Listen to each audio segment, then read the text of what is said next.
দেখো, তোমাদের সঙ্গে যে আজকের বিষয়টা খুবই গুরুত্বপূর্ণ। এটা রবীন্দ্রনাথ ঠাকুর উপলব্ধি করেছেন জীবনে একেবারে শেষ প্রান্তে। আর ঠাকুর তো ঈশ্বর অবতার পুরুষ, তিনি বালক বয়সে উপলব্ধি করেছেন। সেটা কি? সেটা হচ্ছে, ধরো, তোমার ছাত্র জীবন বা সমগ্র জীবনটাকে তুমি দুটি মনোভাবে ভাগ করো। এক হচ্ছে তুমি বুঝে বুঝে চলবে, অর্থাৎ তুমি যা করবে সত্যের জন্য করবে, জ্ঞানের জন্য করবে। আর দুই হচ্ছে তুমি মুখস্থ করবে, মনে রাখবে। কোনটা করা দরকার? প্রথমটা। দেখো, প্রথমটা ক্ষেত্রে তুমি কি হচ্ছে, তোমাকে শুধু স্টাডি করার সময় একটু কষ্ট হবে। কিরকম? তোমাকে মনোযোগী হতে হবে। কিরকম? ওই সময়টা তোমাকে আত্মা হয়ে থাকতে হচ্ছে। আর কিভাবে জ্ঞান পাবে? হয়তো মনে রাখতে হবে না। দ্বিতীয় ক্ষেত্রে হচ্ছে শুধু মনে রাখা, যেহেতু মুখস্থ করতে হবে। আমি ওখানে শরীর দিয়ে পড়েছি, মাথা দিয়ে পড়েছি, ফলে মনে থাকে না। এবার চাপ, মাথায় এটা চাপ থাকে, মনে রাখতেই হবে তো, পরীক্ষা পর্যন্ত চাপ থাকে। এমনকি পরীক্ষা দিতেও ভয় করছে। প্রথম ক্ষেত্রে পরীক্ষা দিতে ভয় পায় না। আমি যাচাই করব আমি কতটা জেনেছি, কতটা সত্যকে পেয়েছি, কতটা ঠাকুরতে জেগেছি, তাই তো? শিক্ষার উদ্দেশ্য তাই নিশ্চয়ই। স্বামীজি কি বলেছেন? যে education is the manifestation of perfection already in men. তোমার মধ্যে সম্ভাবনা আছে, তোমার মধ্যে যে চেতনা, বুদ্ধি, জ্ঞান আছে, কতটা জাগিয়েছো, মানে কতটা তুমি নিজেকে পেয়েছো, সত্তায় জেগেছো, এটাই শিক্ষার উদ্দেশ্য। প্রথম যে দুঃখটা করেছো, এই দুঃখটাই হচ্ছে সত্যিকারের দুঃখ। নিজেকে পেয়েছো, এখানে অনন্ত শান্তি, আনন্দ পেয়েছো। আর দ্বিতীয় যে দুঃখটা তুমি পাচ্ছ, এই দুঃখটা তুমি দুঃখই পাবে। কি পাবে? আসলে দ্বিতীয় ক্ষেত্রে লক্ষ্য কখনোই নিজেকে পাওয়ার লক্ষ্য থাকে না।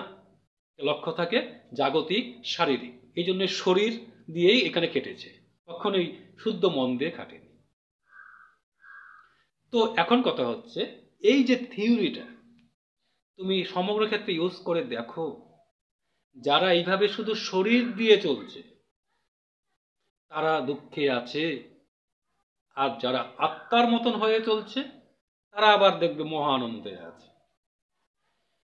মানে মোট কথা, যারা মুখস্থের শিকার তারা দুঃখে আছে, চাপের মধ্যে আছে। কিরকম? দেখো, উদাহরণ দেবো।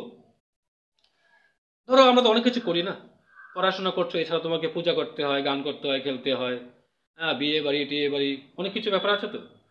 ওখানে দেখো কি হচ্ছে, দেখবে ওখানে উদ্দেশ্য মতো নাই। মনে করো দুর্গাপূজা, মনে করো দুর্গাপূজাতে দেখো একটা বড় প্যান্ডেল করতে হয়। হুম। ওখানে ধরো আরো অনেক কিছু ব্যাপার আছে না। এইবার নিজেকে প্রশ্ন করো তো, দুর্গা কিরকম চায় কিনা? এই যে ডিজে বাজে নাচানাচি, দুর্গা চায় কিনা?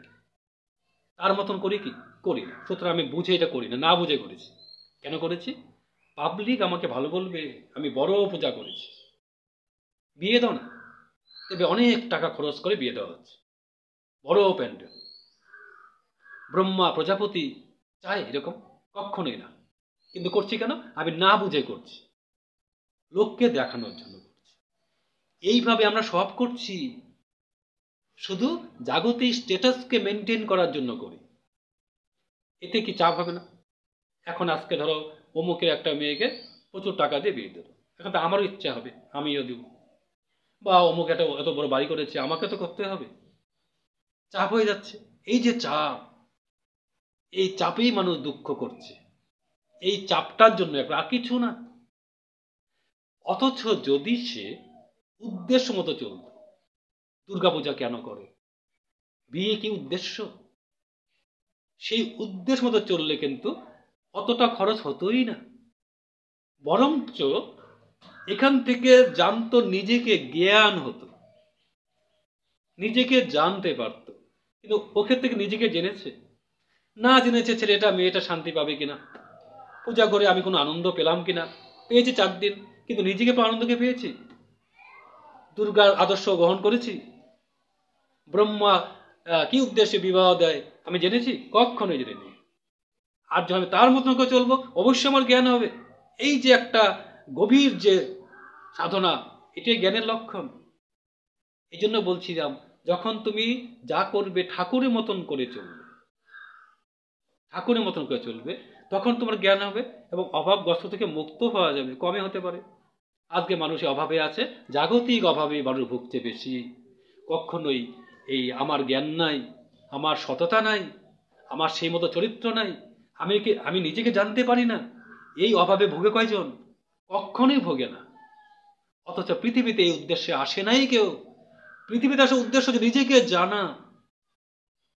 আসলে আমরা যে পৃথিবীতে এসেছি, এই যে এত কিছু যে করছি, সমস্ত কিছুর মধ্যে নিজেকে জানাই আমাদের লক্ষ্য। কারণ কোনো কিছুই সঙ্গে যাবে না। নিজেকে কেন জানবো? পরীক্ষা হবে কিন্তু।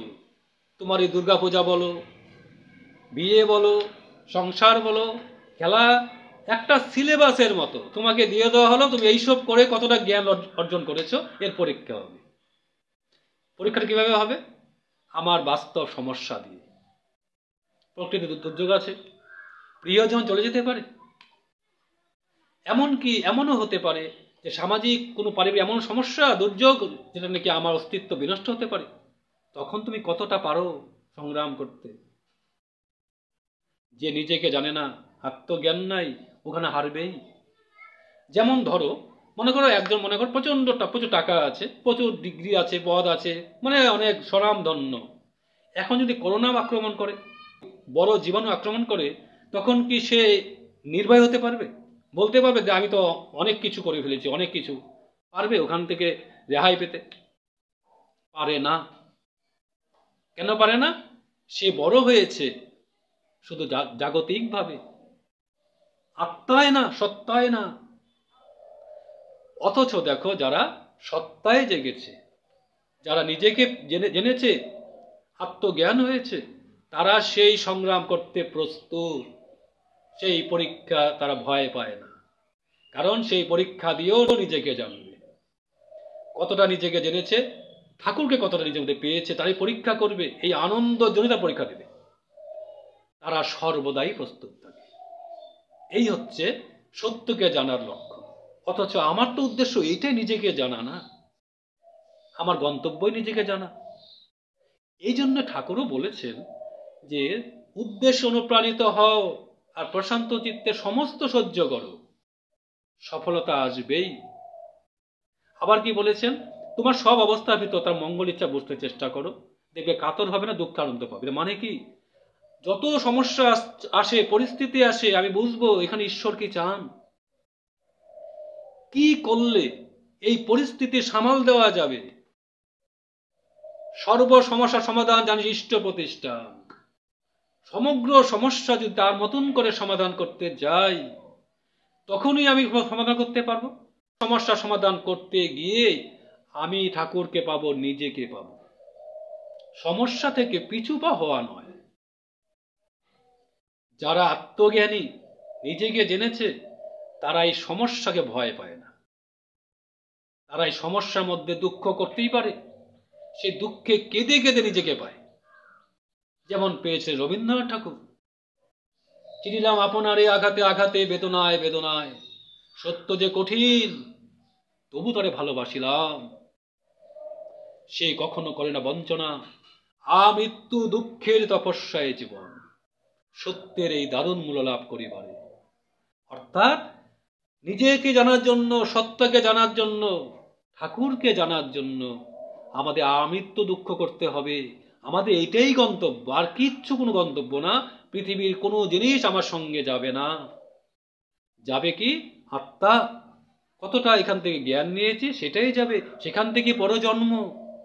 আর এর জন্য তোমাকে যে সাধনা, এই যে নাম ধ্যান, প্রার্থনা, যজন যাজন, ইষ্টিবৃত্তি, সৎসঙ্গ, এইসবে লেগে থাকা মানেই হচ্ছে আমি প্রস্তুতি নিচ্ছি কিভাবে নিজেকে পেতে পারি, কিভাবে তাকে পাওয়ার জন্য আমি সংগ্রামটা করতে পারি, দুঃখ করতে পারি। তাকে ভুলে থেকো না, জীবন মস্ত বড় ভুল হয়ে যাবে। আজকে দেখো আমরা কেন এত অশান্তিতে আছি এত কিছু থাকার পরেও, কারণ আমরা তাকে ভুলে আছি, যে উদ্দেশ্যে আসা ভুলে আছি। জয়গুরু। আমি জেনে শুনে তবু ভুলে আছি, দিবস কাটে বৃথায় হে।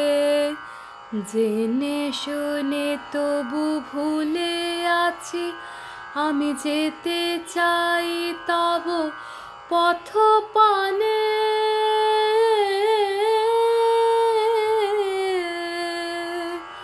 ওহে কত বাধা পাই পাই হে, আমি যেতে চাই তব পথ পানে।